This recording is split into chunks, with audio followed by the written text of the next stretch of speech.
Yeah, that was tough, even though maybe it looks fairly straightforward. The toughest thing is just working in North Korea, where it's difficult to go shoot what you want to shoot. I had was covering the New York Philharmonic in 2008, and we were going back and forth. The press was on a bus going back and forth to the the rehearsal hall for a very historic concert. And so I would beg my handlers, the person taking us back and forth, very nice people, but I said, "Could we please stop? I would love to get this shot of the traffic officer." I said, "Oh, no, no, no, no time, no time." And so this happened every day. So I thought, okay, if I could, they were playing American in Paris, and that's about 17 minutes long. I thought if I could get out the back entrance and walk about half a mile, get this photo, because you're never supposed to be anywhere without somebody. But if I could, when the piece of music started, if I could get down to this corner and then get back half a mile each way, I could get the shot. And so I did. And so once the music started, I went out the back door. I had my camera and flash inside my winter coat, got down to the corner, uh, held my handheld flash with a quarter CTO off to the left. It was not necessarily the perfect time of day, but I wanted to uh, illuminate some of the harsh shadows on this traffic officer's face. I got the shot, put the camera back, uh, walked back, back into the rehearsal hall. Thought, wow, I really got away with this. Not trying to sneak around. I just wanted this shot. And then my the person there said, "Did you have a nice walk?" And so I didn't get away with it. I said, "Yes, I did. Thank you very much." And really having no clue of what I got, because even though it was digital, I was in such a hurry. I didn't review anything. The traffic officer didn't want me out there. I was so fortunate to have the bus go by, and so everything just came together for Yeah, sure. so when did you come up with the idea for the image in the first place? Was it like a few moments, before? And also, what do you think makes this image now? Because it's a visually striking image.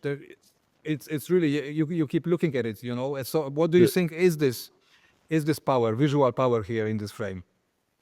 Well, the traffic officer in North Korea, in Pyongyang, capital, is a very iconic image because for a very long time they really didn't have working street lights, and so you don't see traffic officers very often anywhere in the world. It's something of the past, and so just having that and her amazing, beautiful outfit is unlikely.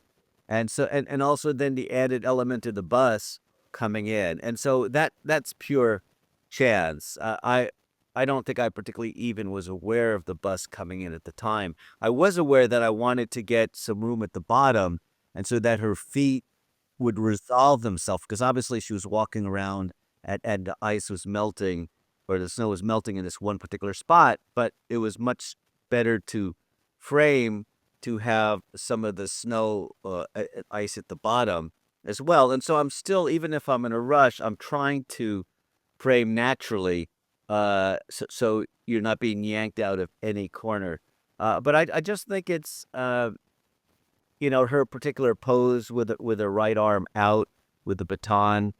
It just comes together, and Yeah, every once in a while that happens. and it's great with the bus, which you didn't plan in advance, but it happened. And Yeah, I'm sure you chose the image later, maybe from a few frames which you shot there at the time because yeah, of the bus. I mean, it's like the blue color of the bus and her outfit, and also exactly. somehow the baton and the bus kind of start balancing the composition here in the frame, right?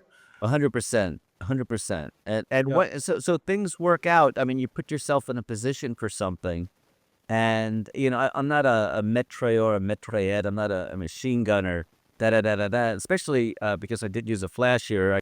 A little bit of recycling time with a Nikon or any standard speed light, and it was just a quick shot. I don't know how many frames I really got off at the time. Maybe 5 or something like that, and then quickly, because I really had to get back because it's a serious thing in North Korea to not do what you're supposed to do, for sure. Yeah, not to put your life in danger, right? Yeah, yeah. Yeah. So better to. Okay, wonderful. Let's jump to the image number 2. Okay. Wow, great selections. Thank you. Yeah, so this is also in North Korea, the Arirang Mass Games. Not a difficult shot to get because we're allowed to photograph at these amazing mass games in the Mayday Stadium. Uh, but I was fortunate that the person who lit, the stadium, uh, used the blue gels, their blue gels for this. I did not, when I do documentary photography, I don't change anything, obviously. But I believe it was a 180 at the time, a fixed lens for compression, and to go in a little bit tighter to get uh, the patterns. So more of an abstract of that, and the faces are away, so it just creates a pattern. I wanted to make sure I pulled enough depth of field to get that. Not really difficult photograph challenge at all, except for maybe bumping the ISO up, a Now, bit. y- and one detail, and I really wondering if you are aware of this, and I will zoom in later when I Okay. edit. Okay. There's like probably I don't know, it's a part of the place, but what I'm seeing already is like 200 women dancing, right? Correct. Now look to the left, middle of the frame, left, second woman from the left in the middle. This only woman, she's wearing something green. There's like a green belt. Can you see it? Oh, wow. I mean, is that crazy? Is it the only one? Boy, she could get in big trouble for that. Well, maybe that she's the team leader or something. That's a good question. I don't know. I have no clue. I have But no clue. I somehow didn't even in see the that. sea, in the sea of blue, I mean, I Yeah. just noticed it actually now. It somehow it makes this one, element, one point in this whole frame. It's somehow Yeah, make you don't really want to stand out there. So maybe there's a reason beyond my knowledge of that. Yeah, I mean, it's an incredible place to photograph it, and that's for sure. And pretty much impossible now for an American to go there. In fact, yeah, I've been there 10 times. I did a book called, or my latest book, this one right here. I'll just show it right here, um, called North Korea. Uh, the toughest challenge is not to shoot a shot like this, but just to get there in the first place. And that's the yeah. challenge.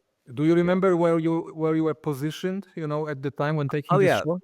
I was high up in the stands, sort of in the middle. You pay extra for a ticket that gets you more into the middle of the field, and higher up is better. Just like, when we go to football games, whether they're European or American, if tickets are more expensive if you're more midfield, and also you're better being higher up to get a perspective. Where other sports you might want to get as low as possible to the playing field, that's not the case. Uh, So in using a Europe. relatively longer telephoto A lens here? 180, a 180. 180, 180. Yeah, it Okay. was a fixed 180. Now I'm using, especially because I'm using the Nikon Z cameras these days.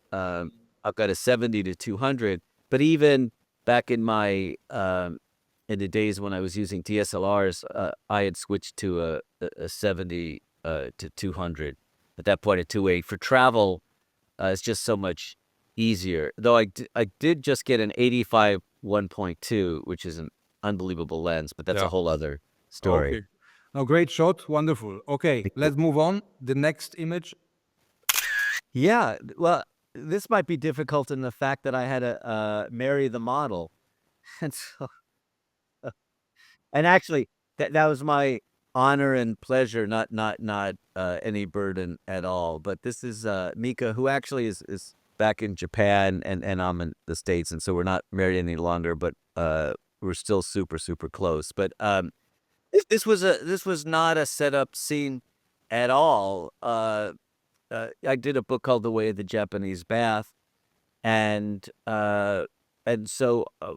Mika said you could shoot what you want, but not, when I'm not nude per se. And so, but uh, when she was getting ready to go into the bath, whenever you do a hot spring, you always wash before you get into the bath. That's just the way it is. But you don't use soap or anything. You just simply pour water. And so she was doing that, and it was such a magnificent scene. This scene could not have happened in the summer. It's purely because it was so cold in the town called Yufu in Southern Island of Kyushu that the steam came up. So I love shooting hot springs in cold conditions. So you get this contrast, with the steam.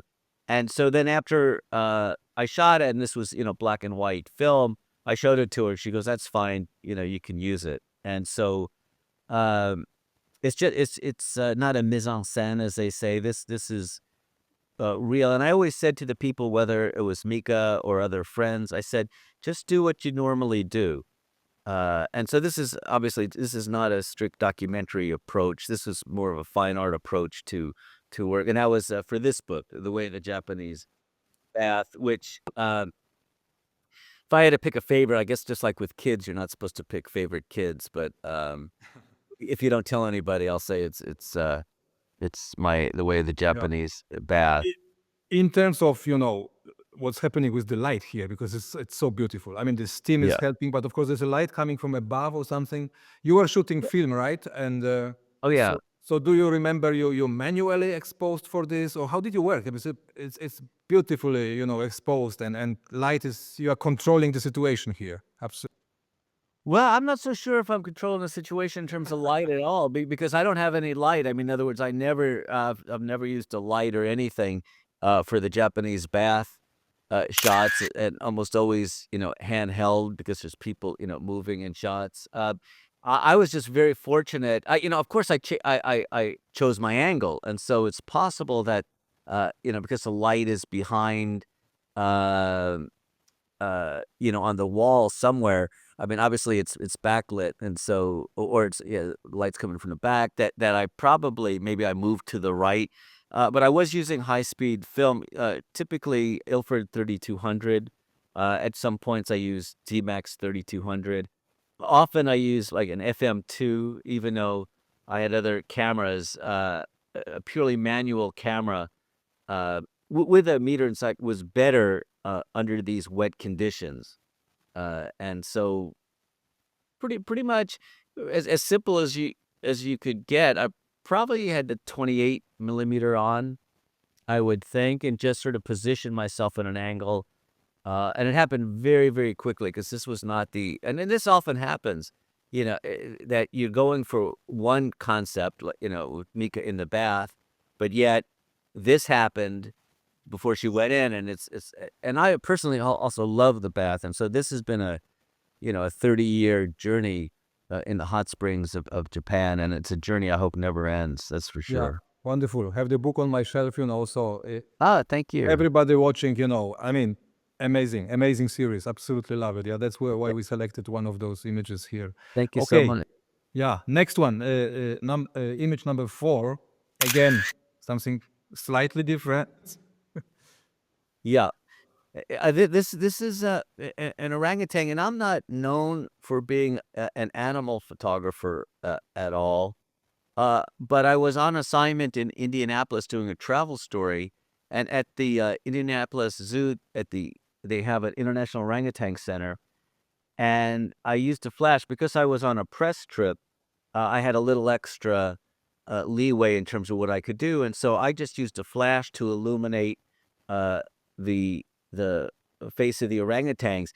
And this was maybe 2016, maybe, or even 2014. It was a long time ago that I did an initial shot. This was not the initial shot, but I was really struck by the connection in the eyes. And so what I did is I got permission to go back, and I brought my pro photo lights so I could really overpower the ambient light. So this is really a case of the orangutan is in an enclosure. And so for my whole book on orangutans, many of the orangutans are in enclosures or rescue centers, and I would light with pro photo from the side. And that's how I was able to get the shot. And the key here is just completely overpowering any ambient light, and with the grid being very controlled, and so the light's not spilling into the background.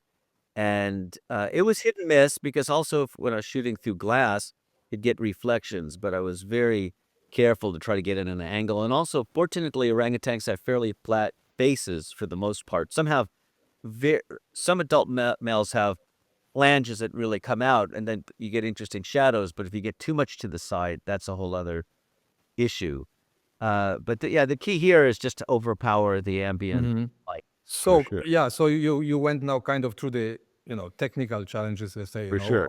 but now what about the part of of the orangutan kind of cooperating with you? I mean, he's basically posing for you. Or was it difficult to get the shot you were after? Well, the amazing thing is, this is really just a split second or two. So I purposely in my edit would pick photos that it looked like we were having this long interaction, and indeed, with some of them it was longer than others. But really, they would just sort of stop by for a second. Hey, what are you doing? Kind of thing. I would get the shot, and they would sort of look on, get bored with what I'm doing, just like models in real life, right? But the amazing thing is, there. Okay, there's 5 great apes. Humans are one of them. Orangutans, the gorillas, bonobos, chimpanzees, and so uh, we're all within a few points of the same DNA. They're very conscious, sentient beings, and you can see that in their eyes. And so the eyes are the window to the soul type portrait approach is really the one I think that works, that connects us to just how similar we are. And so, not that I'm trying to show off each book, but I guess I am. But yeah, this is the book, and yeah, and AZ made the cover of it. But they're this is AZ, by the way. But I also shot Singapore, Japan. I did a photograph once the book project got going. I did go to Borneo and photograph the orangutans there. I went 2 times to really give a bigger picture and a background. And I did my homework. That's the key thing too. And so I didn't go into it as any sort of nature photographer, but I think I came out of it as one. Yeah, And that's the wonderful. key. Yeah, whatever I do my homework. That's for sure. Oh, it's a great shot. I mean, looking at him, I guess, right? Yes, Him? correct. Yeah. Yep, I yep. mean, it's like this. Even when looking at the photograph, and you were looking, I mean, you were there looking into his eyes, but yeah, Yeah. this immediate connection, like yeah, like kind of like yeah, you are looking at each other. It's amazing. A Yeah. 100%. And also, I know this sounds crazy, but he signaled afterwards for me to turn the camera around so he could look at it. And it's true. It is 100% true. And he looked at it. He didn't sign off on it. Didn't say like, anything, but just was aware. And they are aware of Yeah. themselves. There's a few What animals that are amazing. aware, yeah, Yeah. self-aware. Okay. The final photograph. Huh? Neat. Yeah. Yeah, and that's this year, so I feel like I'm still going strong, that, and this is, in Paris, for Paris 2024. Uh, this was, more pre-visualizing because I was aware of this amazing, stadium, and of course, the more amazing part is that the Eiffel Tower's in the background, but then it's all about time of day. And I was not the only photographer that was aware of this because, when we have press credentials, there's a group of photographers who we're all over moving different places. And there's so many different things to cover, gymnastics, whatever, every sport. So you have to time where you are. But I knew that to get the shot I wanted to get, it had to be at twilight. And then when the lights of the Eiffel Tower first went on, and so it was a balance. But then the added element is that there was something interesting going on the court, on the sand, and so because this was beach volleyball, and so I purposely was trying to shoot when they were serving. I did shoot some things when they were at the net, trying to block shots, but it was more interesting, and the spacing of the players was more interesting. Yeah, for the serve, and so by going back, jumping up, and hitting was really the perfect time, and so it was all about, yeah, positioning, right time of day, obviously fast enough shutter speed to get the action on the field frozen, uh, and also just get the correct Yeah. exposure. Yeah, You know, I was about to ask about the exposure. So because here you have like, all possible different kinds of lighting, yeah, mixed. sure. And it's, I assume it's a perfect one, click exposure here. Yes, correct. So, balancing this exposure here, can you just very quickly, very briefly, walk us through the, maybe even settings of creating such a shot? Yeah, the key here was I wanted to have the correct color exposure for the game, on and so that was, most, venues, in fact, I would say all of them are daylight balanced. Especially for TV, and we're very fortunate when you're covering the Olympics, they're really, really well lit, and so a lot of credit has to go to the directors of lighting, and so it's daylight balance, and so that's fine to let the sky be, nice and warm, as it should be.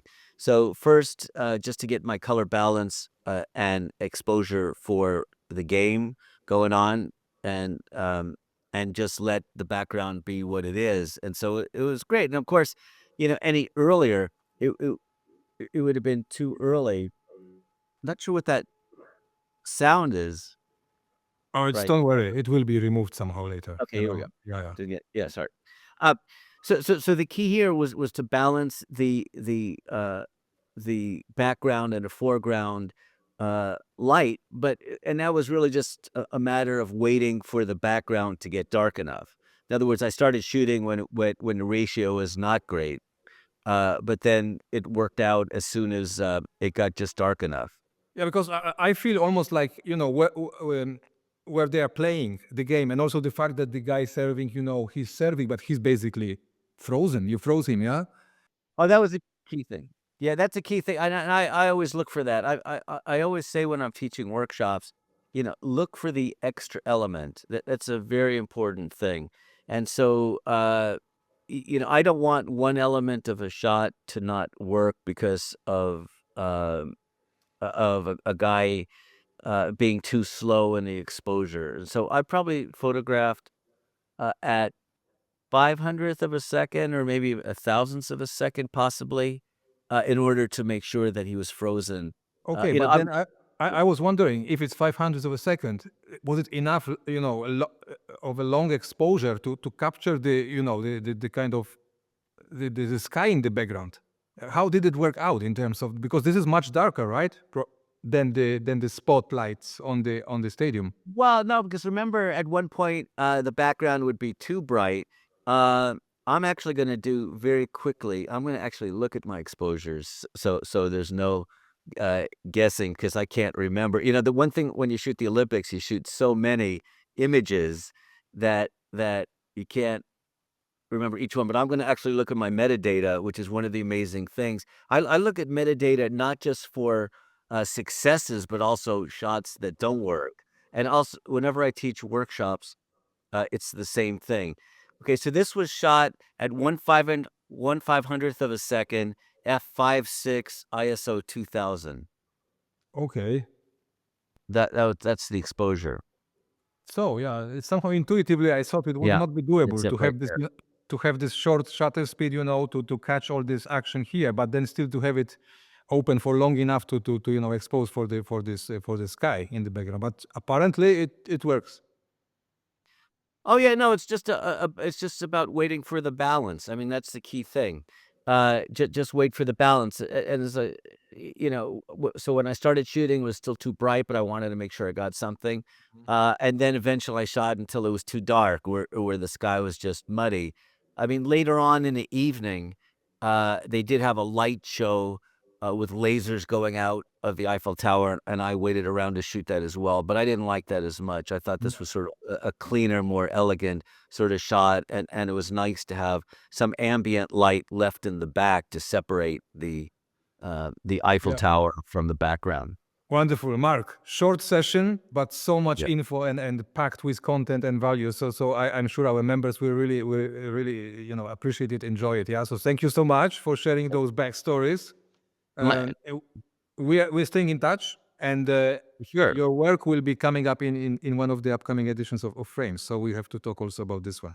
Of course, Thomas, thank you so much for having me. An honor, and I'm thrilled to be, part of the Frames family. Wonderful. Thank you so much, Mark. Thank you.